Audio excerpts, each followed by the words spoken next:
Haryana prime की शुरुआत करेंगे प्रधानमंत्री मोदी से, जो आज देश को संबोधित करेंगे। शाम 5 बजे पीएम मोदी का राष्ट्र के नाम संबोधन होगा। कल से देश में जीएसटी की नई दरें लागू होंगी। नई जीएसटी दर से पहले आज पीएम मोदी का संबोधन है। प्रधानमंत्री नरेंद्र मोदी आज शाम 5 बजे देश को संबोधित करेंगे। माना जा रहा है कि वो जीएसटी सुधारों पर अहम जानकारी दे सकते हैं। तो आज प्रधानमंत्री नरेंद्र मोदी जो है देश का संबोधन करेंगे। इस खबर पर ज्यादा जानकारी के लिए मेरे सहयोगी शंकर आनंद हैं। जी शंकर, आज प्रधानमंत्री नरेंद्र मोदी संबोधन करेंगे देश का शाम 5 बजे। ये कयास लगाए जा रहे हैं कि वो जीएसटी को लेकर आज संबोधन कर सकते हैं। क्या कुछ जानकारी इस बारे में? देखिए, निश्चित तौर पे आज जिस तरह से वक्त मुकर्रर हुआ है शाम में 5 बजे देश के प्रधानमंत्री नरेंद्र मोदी पूरे देश को संबोधित करने वाले हैं। हालांकि प्रधानमंत्री नरेंद्र मोदी का संबोधन हमेशा एक कहा जाता है कि बेहद आकर्षक होता है, लेकिन इस बार जो एक हमारे सूत्र जो बता रहे हैं उनके कयासों के मुताबिक जीएसटी से जुड़े मामले में जीएसटी 2.0 वाला जो मसला है, जिस तरह से सस्ता सामान की एक बड़ी जो एक राहत जो मिलने वाली है, तो उसकी शुरुआत कल से होने वाली है। कल नवरात्रा का भी पहला दिन है, तो कल जो है इस मामले पे किस तरह से आम लोगों को राहत मिलेगी, तो इस मामले पर कुछ बड़े ऐलान जो है बाकायदा वो किए जा सकते हैं। और जिस तरह से एक कहा जा सकता है कि कल से नवरात्रा का भी पहला दिन है, नवरात्रा का पहला दिन है, और नवरात्रा का पहला दिन होने के साथ साथ जिस तरह से चाहे car, bike, banking, TV, fridge, water goods, e commerce, FMCG, अन्य जो सामान जो है जो जिसका फायदा जो सस्ता सामान का जो फायदा है एक आम लोगों से लेकर एक खास लोगों तक होगा। और बात करें चाहे दूध, घी, दूध, दही,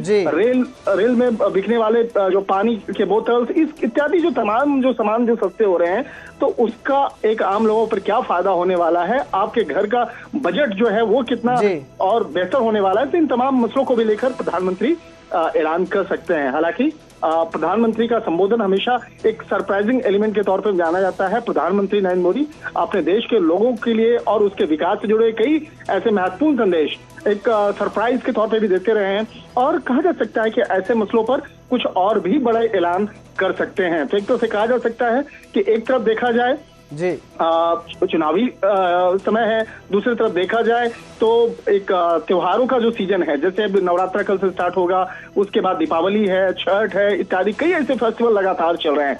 तो उस सीजन के दौरान में आम लोगों के घर में किस तरह से खुशहाली और समृद्धि आए, तो उसको भी लेकर प्रधानमंत्री नरेंद्र मोदी पहले भी इशारा करते रहे।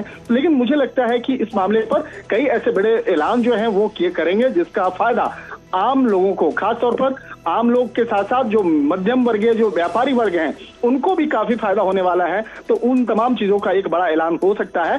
हालांकि हमें फिलहाल 5 बजे का इंतजार करना पड़ेगा, जब औपचारिक तौर पर देश के प्रधानमंत्री नरेंद्र मोदी पूरे देश को संबोधित करेंगे, और देश को संबोधित करने के दौरान में उन कई बड़े ऐलान कर सकते हैं। जी बहुत बहुत शुक्रिया इस तमाम जानकारी के लिए शंकर। तो आज प्रधानमंत्री मोदी संबोधित करेंगे देश को। अब क्या नए वो लेके आते हैं जीएसटी को लेकर, या कुछ नया? हर बार प्रधानमंत्री मोदी जिस तरह से संबोधन करते हैं कुछ सरप्राइजिंग एलिमेंट जरूर रहता है लोगों के लिए। तो इस बार भी क्या सरप्राइजिंग एलिमेंट होगा, ये उनके संबोधन के बाद ही पता चल पाएगा।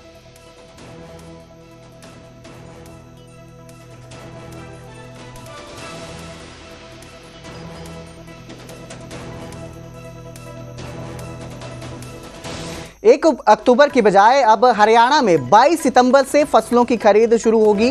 22 सितंबर से धान और बाकी खरीफ की फसलों की खरीद शुरू की जाएगी। आपको बता दें, पहले हरियाणा में 1 अक्टूबर से फसलों की खरीद शुरू होने वाली थी, लेकिन मंडियों में फसलों की आवक शुरू हो चुकी है, जिसको देखते हुए ये फैसला लिया गया है। और अब 22 सितंबर यानी कल से फसलों की सरकारी खरीद शुरू हो जाएगी। इस बार जिस तरह से फसलें पहुंच रही है मंडियों में, उस पर भारी बरसात का असर भी नजर आ रहा है। जो फसल है वो कम हुई है, पैदावार फसल की कम हुई है, और किसान मांग कर रहे थे लगातार कि फसलों की खरीद जो है वो जल्दी शुरू की जाए। इसी को ध्यान में रखते हुए अब 1 अक्टूबर की जगह कल से यानी कि 22 सितंबर से फसलों की सरकारी खरीद शुरू हो जाएगी।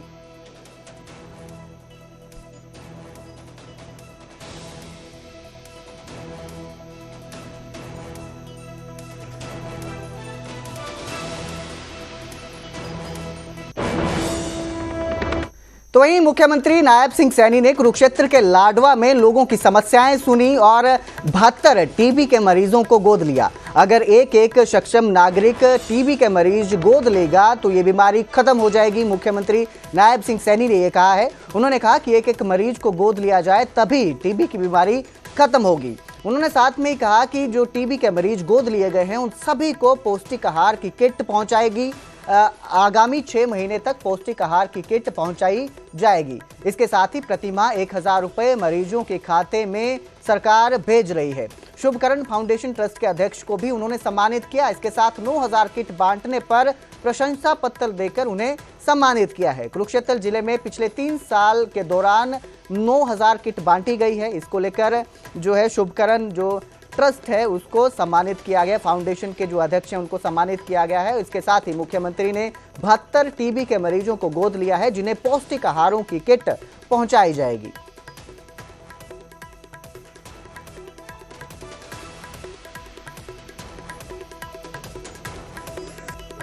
मैं ऐसी माता के चरणों में प्रार्थना भी करता हूँ। हमारे इस क्षेत्र में लाडवा के और लाडवा के आसपास से 72 हमारे लोग इस बीमारी से ग्रसित हैं। जैसे भी टेस्ट कराया उस टेस्ट से प्रधानमंत्री जी का एक मिशन है कि ग्रस्त ना हो, हमने इसको 0 करना है। तो वहीं मुख्यमंत्री नायब सिंह सैनी ने राहुल के आरोपों पर भी कांग्रेस पर निशाना साधा। वोट चोरी के आरोपों को लेकर मुख्यमंत्री नायब सैनी ने कहा कि कांग्रेस देश को गुमराह कर रही है। राहुल का हाइड्रोजन बम खोदा पहाड़ निकली चुईया जैसा निकला। राहुल की आदत आरोप लगाकर भाग जाने की है। झूठ बोलना कांग्रेस के डीएनए में है। तो मुख्यमंत्री नायब सिंह सैनी ने ये कांग्रेस पर निशाना साधा है और राहुल के आरोपों पर जो वोट चोरी के आरोप थे उनको लेकर उनको घेरते नजर आए हैं।